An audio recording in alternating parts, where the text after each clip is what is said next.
Usap-usapan ngayon ang umano'y big announcement ng aktres na si Julia. Puntes na agad nagpasabik sa kanyang mga tagahanga. Sa social media pa lang, ramdam na ang excitement ng fans na matagal nang naghihintay sa kanyang pagbabalik sa telebisyon. Dahil dito, mabilis na naiuugnay ang naturang anunsyo sa proyektong Sigabo kung saan muli siyang makakasama ni Coco Martin.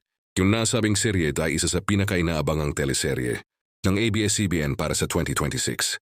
Kaya naman hindi na nakapagtataka kung ito ang iniisip ng marami na tinutukoy sa kanyang big reveal.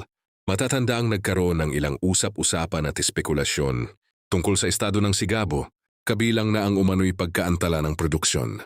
Ngunit sa kabila nito, nilinaw ng mga taong sangkot sa proyekto. Natuloy pa rin ito at mas pinag-iigihan pa ang paghahanda upang masigurong dekalidad ang magiging resulta. Sa ngayon, wala pang eksaktong detalye kung ano ang nilalaman ng big announcement ni Julia. Gayunpaman, nananatiling malakas ang hinala ng fans na may kinalaman ito sa kanyang karakter, teaser o opisyal na pagbabalik niya sa primetime television.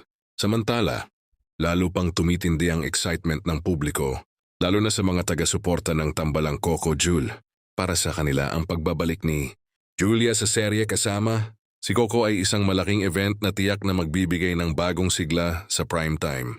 Sa huli, Sigabo man o ibang proyekto ang laman ng kanyang anunsyo, isang bagay ang malinaw ang pagbabalik ni Julia Montes ay patuloy na inaabangan at siguradong magdudulot ng ingay sa mundo ng showbiz.